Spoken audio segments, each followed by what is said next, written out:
Value-nya nggak ada yang kita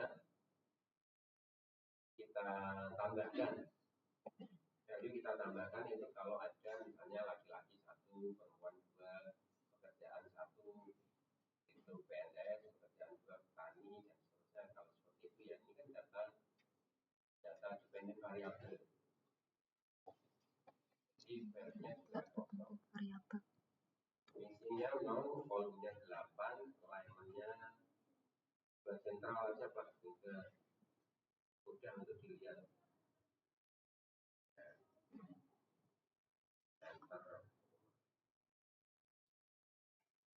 Terus ini jenis datanya ini penting ya. Nomor itu nanya nominal. Kartel indeks itu menilai kemampuan fungsional Pak. Ada 10 item yang dinilai, yang tiap item itu skornya adalah 0 sampai 10. Tapi ada yang hanya 5, ada yang sampai 15. Sehingga kalau di total, kalau nilainya maksimal 100, artinya mandiri. Kalau di total nilainya 0 berarti tergantung total, tidak bisa apa-apa, harus dibantu orang lain dalam melakukan segala aktivitas. Nah, kalau di rata-rata hasil BI itu ketemunya 46,5 misalnya. Apakah ada artinya?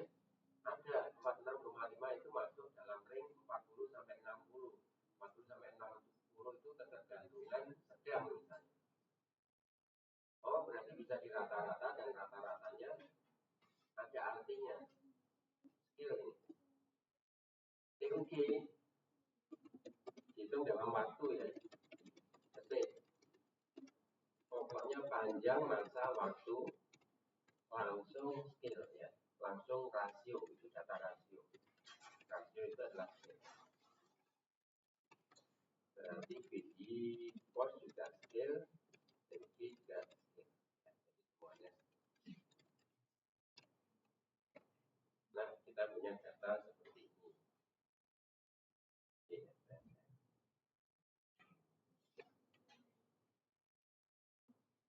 Nah, sekarang kita mau menguji hipotesis 1. Pak, datanya scale atau numerik itu ada prasyaratnya. Prasyaratnya apa? Diuji apa? Normalitas. Ya, kalau normal nanti pakainya ini, kalau tidak normal pakainya ini. Nah, sehingga harus dilakukan uji pendahuluan. Sebelum melakukan uji hipotesis ini, melakukan uji pendahuluan, yaitu mengecek normalitas data. Ya. Gimana kita mengecek normalitas data?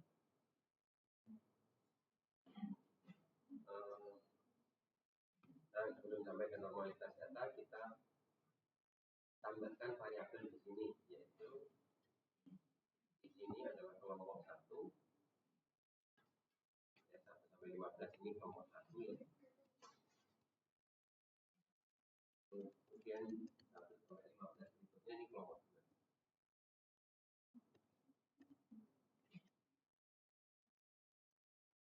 Nah, kalau pembablasan seperti ini kita delete. Delete-nya jangan di sini ya, jangan di delete di sini. Kalau di delete di sini, ini tuh masih dianggap data ya, tapi kosong. Masih dianggap data tapi kosong. Jika dengan kalau ini kita hapus seperti ini, maka datanya ya sudah selesai sampai 30. Ya, jadi nanti kalau ada titik-titik itu artinya masih dianggap data, tapi missing, ya, kosong. Ini kelompok.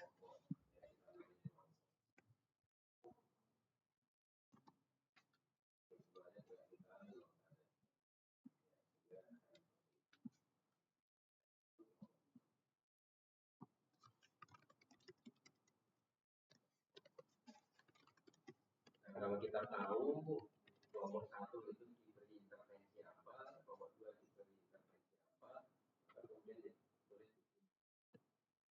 itu bukannya tampilannya ya, satu tampilan.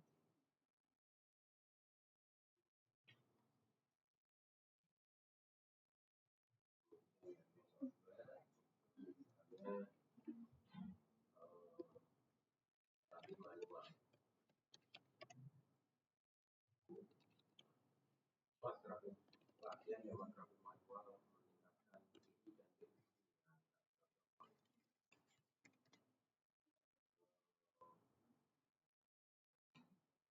apa yang meningkatkan latihan fungsional.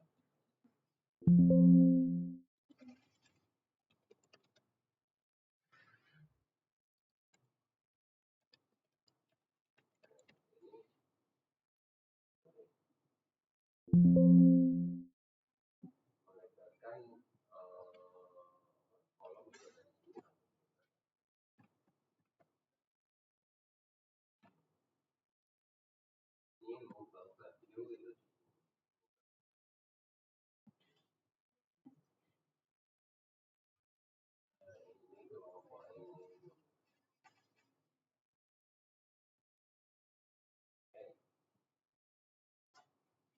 Nah, kita akan melakukan uji normalitas data.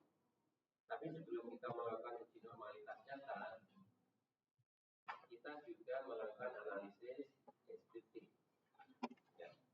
Ini sebetulnya rata-ratanya berapa sih? Standar indeksnya, TUI-nya, ya, standar deviasinya berapa? Deskriptifnya kan juga perlu diketahui. Nah, uji deskriptif yang sekaligus menguji normalitas data itu adanya di mana? Di Explore ya. Tapi kita mengujinya tidak seluruhnya. Kalau seperti ini kan nanti kita menguji seluruhnya karena berada di satu kolom. Padahal kan kita mau membedakan kelompok 1 dan kelompok 2, bukan seluruhnya. Ya, kita mau mencari rata-rata kelompok 1, rata-rata kelompok 2. Kan yang kita analisis itu bukan seluruhnya. Total kelompok 1 dan kelompok 2 enggak. Nah, sehingga kemudian kita akan melakukan select cases ya, select memilih kasus yang akan dianalisis. Saya akan menganalisis deskriptif untuk kelompok 1. Dan maka kemudian saya lakukan adalah data select cases, kemudian ini yang aktif all cases ya. Oke, kalau yang aktif all cases itu artinya casesnya enggak aktif. Kalau kita mau aktifkan itu kita ketik kita klik di sini if condition is satisfied. Terus kemudian kita klik if yang mau kita analisis adalah kelompok 1. Jadi kita klik kelompok, pindahkan ke kanan, kemudian yang kita analisis adalah kelompok 1 saja, maka kemudian sama dengan 1. Kelompok 2 tidak kita analisis, belum kita analisis. Kemudian continue, kemudian OK. Maka akan muncul tampilan seperti ini. Ya, jadi dicoret. Ya, kelompok 2-nya dicoret, tidak dianalisis.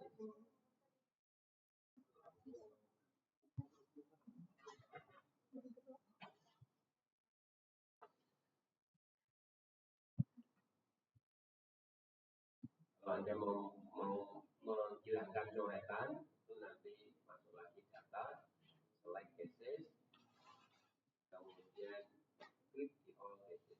Oke. Maka kemudian coretan ini hilang.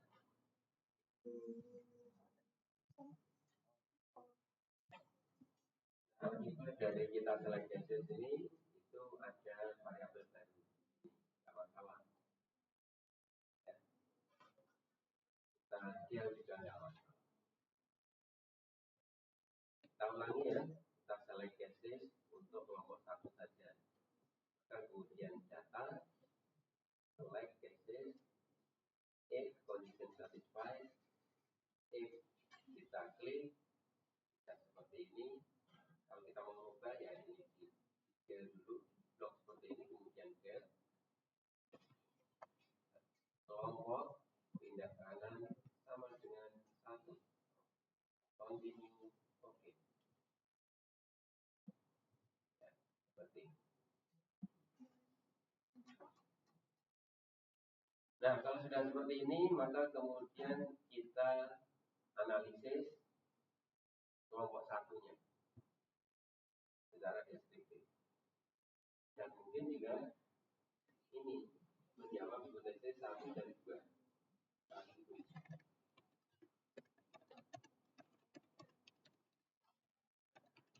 Ini kan kelompok 1 dan 2 ini.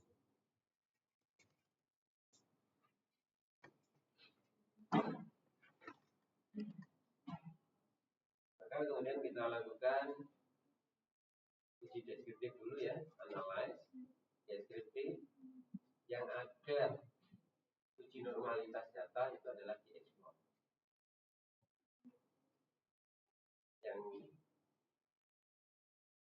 kita mau uji normalitas datanya dan juga statistik deskriptif. Itu adalah semuanya ya, BI pre, BI pre, kemudian TUG pre, BI post, TUG post.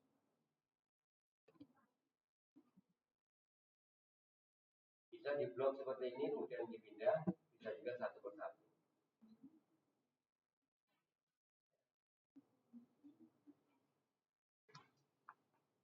Satu persatu bisa, atau langsung di blok.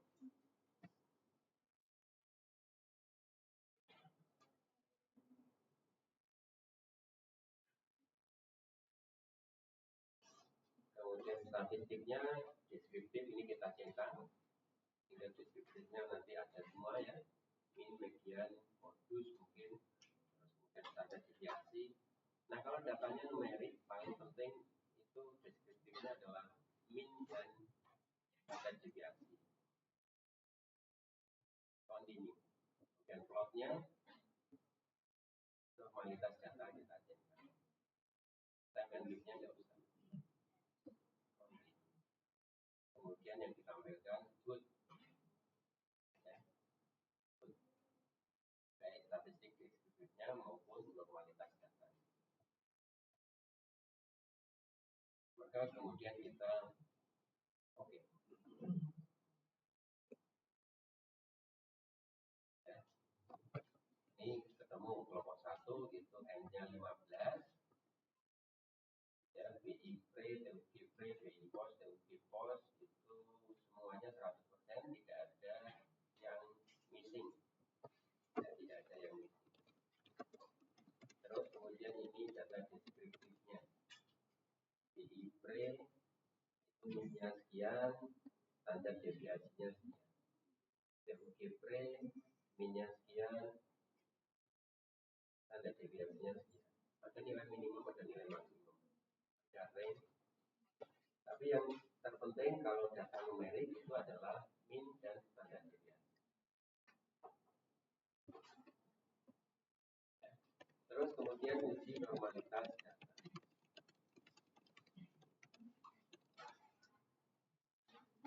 Oh ternyata data BI pre itu normal. Kok normal? Masih ingat dulu, katakan normal apabila P lebih dari 0,05. Ini data berdistribusi normal. Kalau kurang dari 0,05, tidak normal. Ini normal, BI pre, TUG pre juga normal, BI post normal. Nah ini ada masalah, TUG postnya tidak normal. Jadi ingat ya, ingat-ingat TUG postnya tidak normal. Yang lainnya normal. Ini yang kita ingat-ingat seperti analisis berikutnya. Nah ini nggak penting, tapi sebetulnya dari box plot itu juga kita tahu kenapa normal, kenapa tidak normal. Ini BI pre. Oh, datanya seperti ini normal.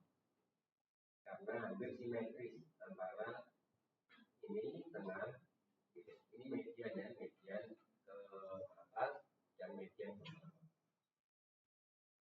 Ada yang 100% simetris. Untuk data normal itu 100% simetris nggak ada.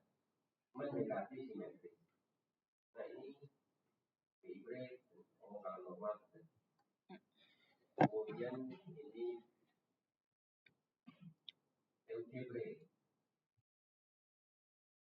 TUG pre-nya ini kalau dilihat ininya saja itu normal, kelihatan normal, simetris. Tapi di sini lihat ada outlier-nya 8.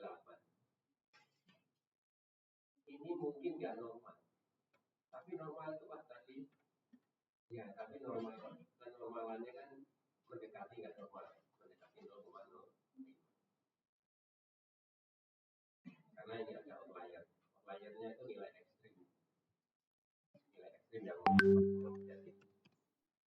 kemudian BI force-nya walaupun nggak simetris benar ya, tapi ya masih bisa dikatakan dalam batas normal.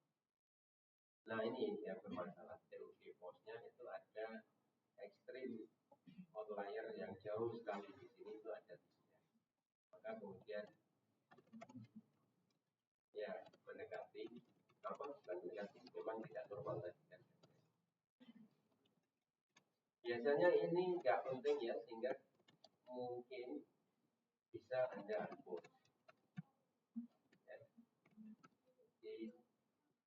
Di sini bisa Anda hapus, di sini bisa Anda hapus, di sini bisa Anda hapus, di sini bisa Anda hapus. Sehingga kemudian kita hanya punya kata deskriptif dan uji normalitas.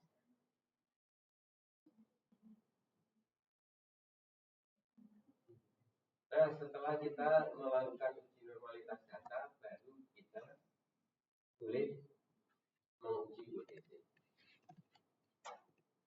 Untuk hipotese 1,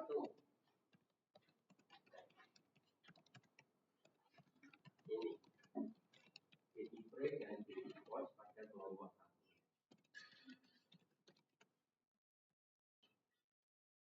Ini datanya normal ya, normal dengan normal ya. Berarti normal dengan normal berarti pakai analisis numerik, berarti pakai parametrik ya. Parametrik untuk uji beda. Ini uji beda apa berarti? Uji beda data numerik, hipotesisnya komparatif, berpasangan ya, dengan break dan cost berpasangan, 2 variabel. Berarti makanya apa? Datanya numerik dan berdistribusi normal ya.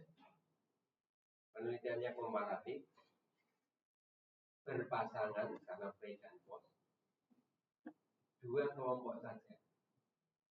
Pakainya uji T berpasangan. Uji T berpasangan.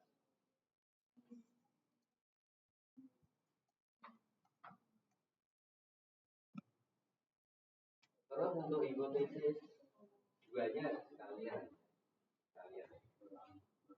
Daripada kita lakukan satu persatu, kita lakukan sekalian. Ini numerik. Ya, TUG itu adalah numerik. Satunya normal, satunya tidak normal. Ya. Kalau komparatif satunya normal, tapi satunya tidak normal. Pakai apa?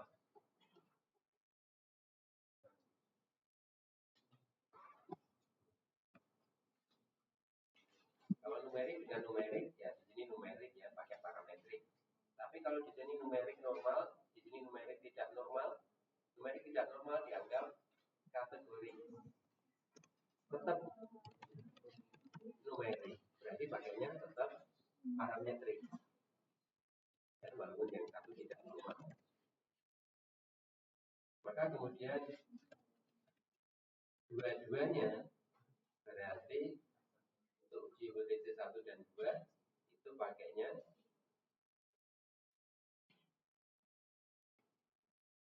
uji T berpasangan, dua-duanya. Dua-duanya pakai uji T berpasangan.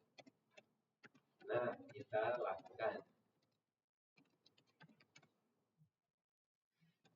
Jadi seperti yang kemarin saya katakan, menganalisis dengan SPSS itu gampang. Tapi mengapa kita memilih analisis itu? Itu harus benar. Bagaimana kita melakukan analisis berpasangan? Kita masuk di analyze,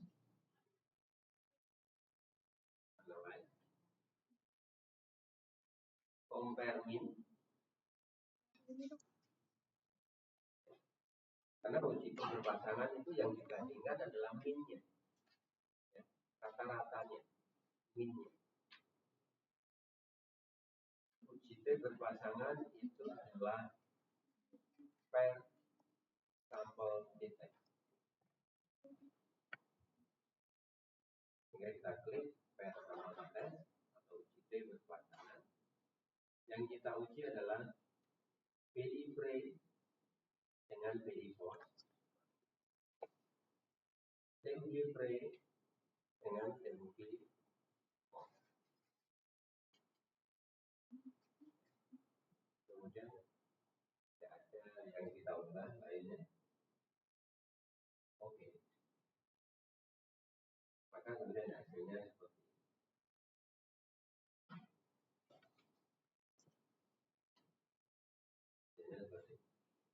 Yang dibaca yang mana? Yang dibaca adalah ini. Signifikansi full atau ini nilai P. Jadi BI pre dengan BI post itu P-nya 0,03. Berarti dia lebih kecil dari 0,05. Artinya apa? Kalau lebih kecil dari 0,05 signifikan. Ya, ada perbedaan antara pre dan post ini, ada perbedaan. Dan perbedaan itu signifikan. Ada perbedaan.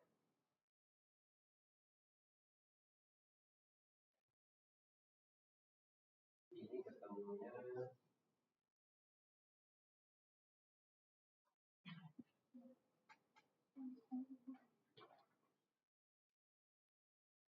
itu DC1 ini ketemunya P dan 0,0 ini berarti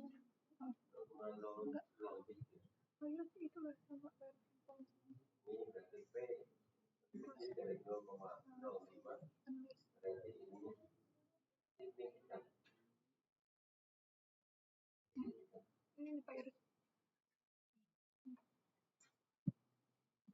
Jadi pertama terbukti ada pengaruh IP1 terhadap peningkatan kemampuan fungsional pada pasien kasus A. Dan terbukti.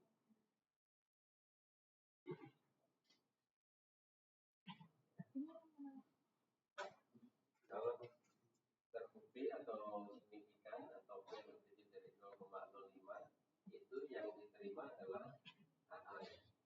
AA diterima, berarti ANO ditolak. ANO-nya ditolak, AA-nya diterima.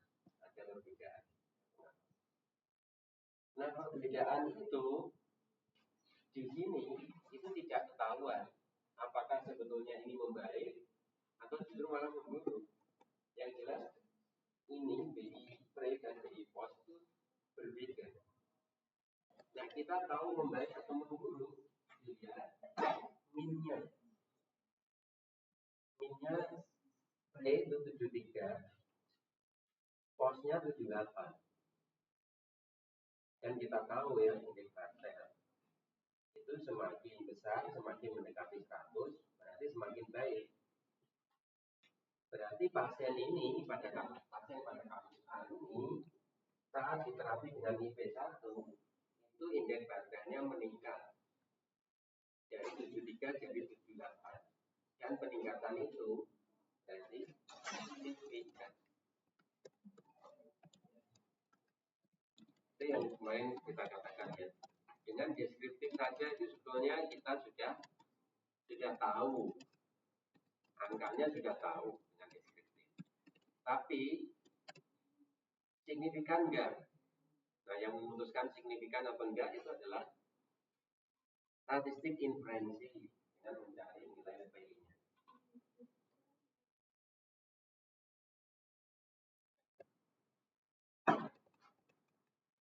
Kemudian yang TUG itu ternyata P-nya 0,768.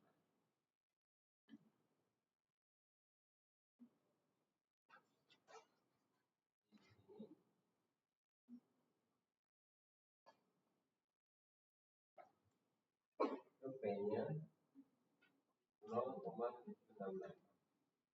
Berarti dia lebih besar dari 0,05, berarti tidak signifikan. Tidak ada perbedaan di antara dua kelompok ini. Walaupun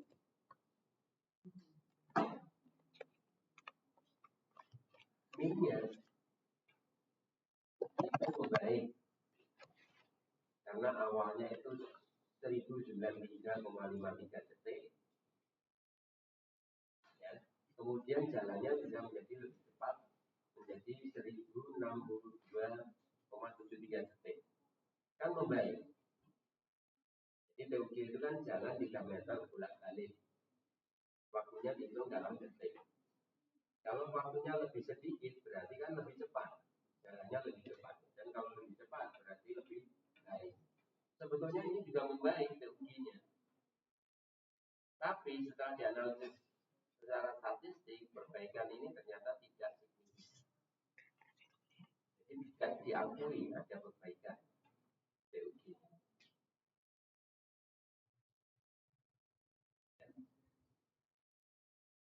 Jadi apa yang dilihat? Yang dilihat itu adalah min-nya dan p-nya. Mungkin juga Anda bisa melihat ini. Ini adalah selisih min ini.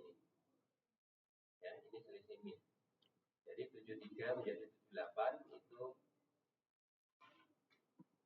5,667 selisihnya. Pak, ini tanda negatif, ini tandanya positif, itu artinya apa? Ya, kita yang harus memaknai ya. Kalau di sini Anda hanya melihat di sini, wah ini berkurang ini. Pada indeksnya minus 5. Wah ini berarti nggak membaik. Salah kalau Anda persepsikan seperti itu. Indeks Bartel 73 menjadi 78 itu membaik. Kenaikannya 5. Nah ini juga membaik. Perbaikannya ini 30,800 detik.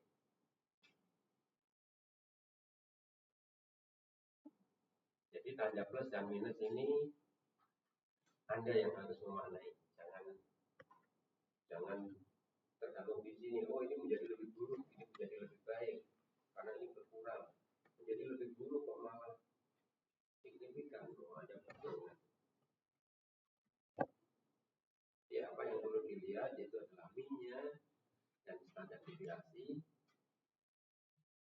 dan kemudian selisih min dan nilai P. Nah, biasanya hasil seperti ini kalau dituliskan dalam laporan penelitian mungkin akan seperti ini. Ini bukan hasil yang ini ya, bukan. Tapi ini pokoknya, tapi kelihatannya ya hasilnya. Nah, biasanya kemudian ditulis seperti ini, kemudian nilai P-nya di sini. Nilai P di sini berarti pre dan post ini signifikan, ada perubahan. Jadi istilahnya Anda berpikirnya jauh seperti itu, melakukan analisis statistik juga lama, banyak hasilnya yang ditayangkan di sini ya, ini. Tapi menulis di laporan penelitiannya itu hanya singkat seperti itu. Ini loh. Ini mungkin bisa ditambahi satu kolom di sini selisih min-nya. Ya, 8,67 dikurangi 7. Dan kemudian P-nya signifikan. Kemudian yang TUG-nya ini pada kelompok 1 ya, kelompok 1. TUG-nya seperti ini, pre-nya, post-nya seperti ini P-nya. Di pre dan post itu enggak sih.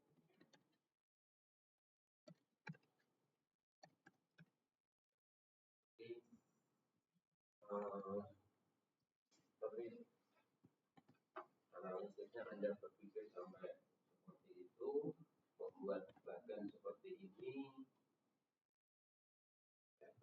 kemudian menuliskannya hanya singkat.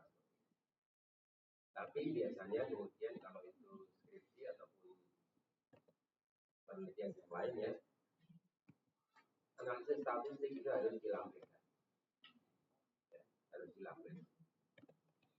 Yang ditulis di bab 4 laporan hasil penelitian ya, itu mungkin hanya singkat seperti ini. Yang kemudian dijelaskan dengan narasi ya, berikutnya narasi. Tapi tabelnya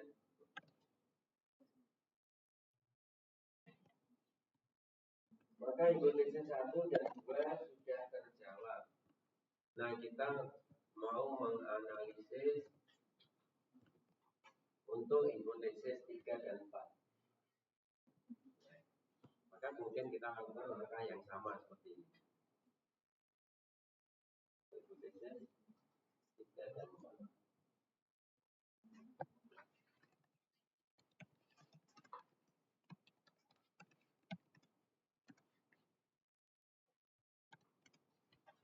Caranya gimana?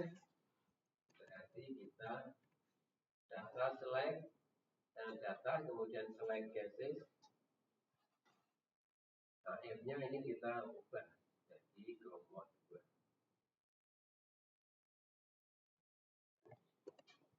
Continue, oke. Maka yang disilang ganti kelompok 1.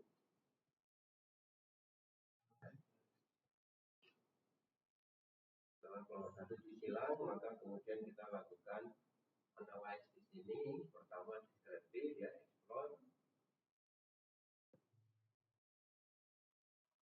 Biasanya kita pertama kali buka itu dia menampilkan analisis terakhir yang dilakukan.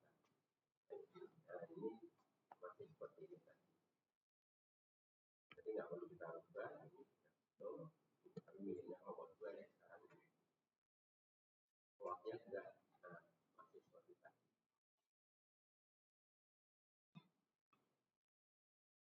Jadi kita membuka pertama kali menu itu yang tampil adalah menu terakhir yang dilakukan. Satu, oke. Nah, pada data kelompok 2 seperti ini ya. BI pre minnya berapa? BI pre, BI post, BI post ya. Terus kemudian normalitas data. Wah, datanya nggak normal semua ini.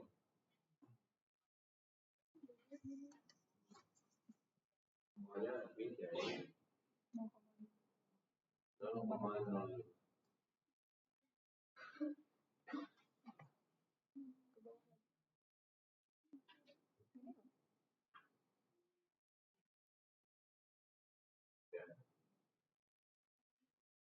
Semuanya nggak normal. Ini nggak penting Pak, ini dihapus saja. Hapusnya bisa dari sini atau bisa juga hapusnya dari sini. Nah, ini blok semuanya.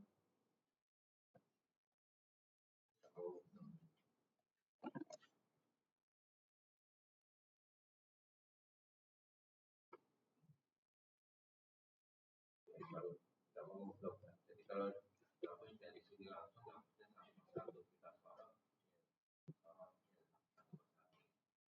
Jadi kalau di sini bisa langsung ya.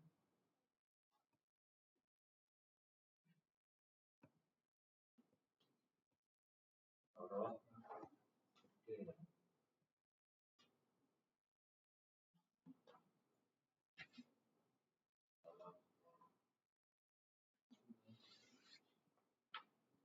Jadi kemudian kita punya data deskriptif dan juga uji normalitas untuk kelompok 2. Datanya tidak normal semua. Sehingga kalau tidak normal semua itu pakainya apa? Non parametrik ya. Numerik tidak normal, numerik tidak normal. Sama aja dengan kategori ya. Kalau kategori dengan kategori ya kesimpulannya kategori. Kalau datanya kategori, analisisnya pakai non parametrik. Non parametrik untuk data, ya ini ya kategori.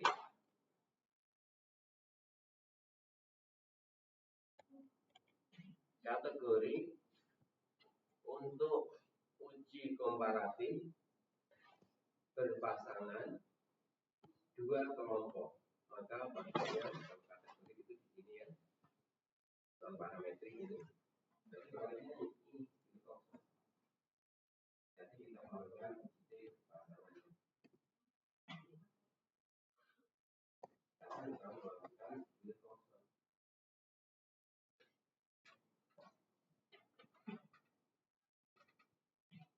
Caranya gimana? Analyze non parametrik.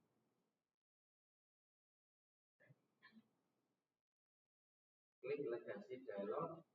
Legasi dialog itu artinya menu yang sering dipakai. Ya, legend. Nah, ini pilihannya. Berpasangan ya. Kalau berpasangan berarti related sample. Berapa tadi variabelnya? 2 Pak, berikan pos. Oh, berarti to related sample. Kita klik to related sample, maka sudah otomatis yang tertentang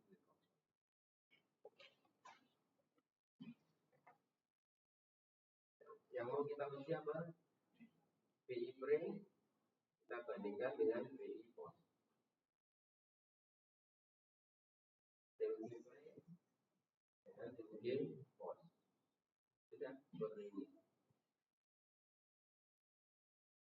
Langsung oke.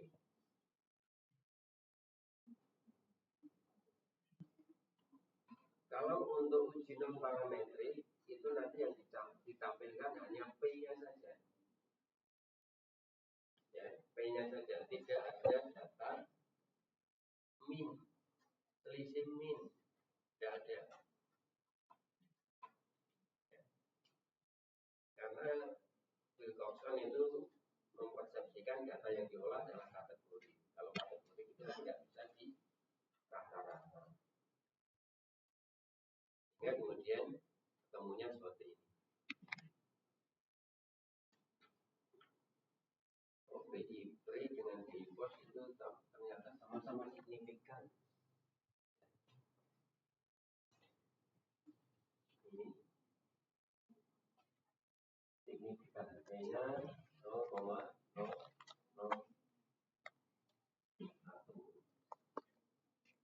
Yang ini juga sama, P-nya 0,001.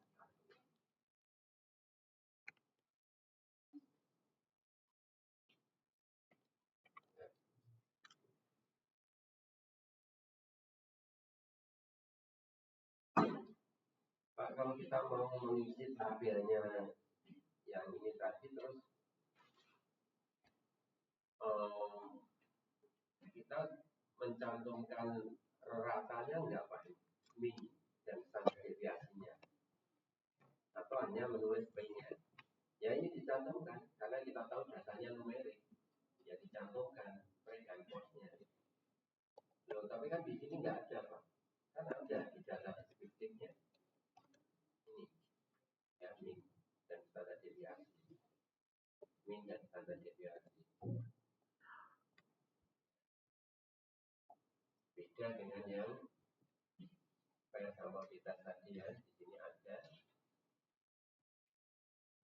minnya, ada selisih minnya, ada standar deviasi ya, tinggal nyalin. Tidak perlu kita menengok data deskriptifnya di sini. Tapi kalau yang kelompok 2 karena memakai Wilcoxon, maka di sini yang muncul hanya nilai P. Untuk rata dan standar deviasi kita melihat data deskriptifnya di sini. Kalau selisih minnya ya gimana Pak? Ya hitung sendiri. Selisih minnya hitung sendiri.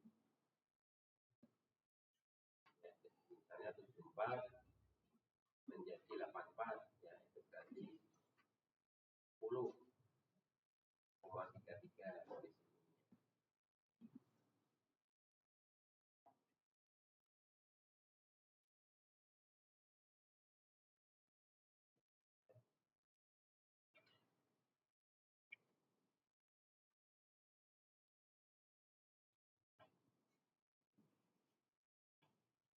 Jadi kita sudah menjawab hipotesis 1, 2, 3, 4 ya, dengan menggunakan analisis ada yang diuji berpasangan, ada yang diuji kosong.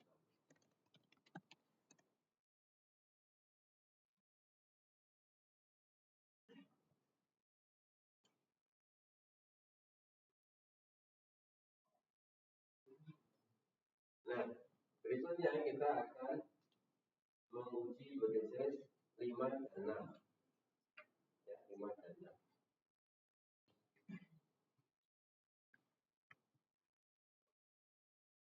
Nah, ini Pak.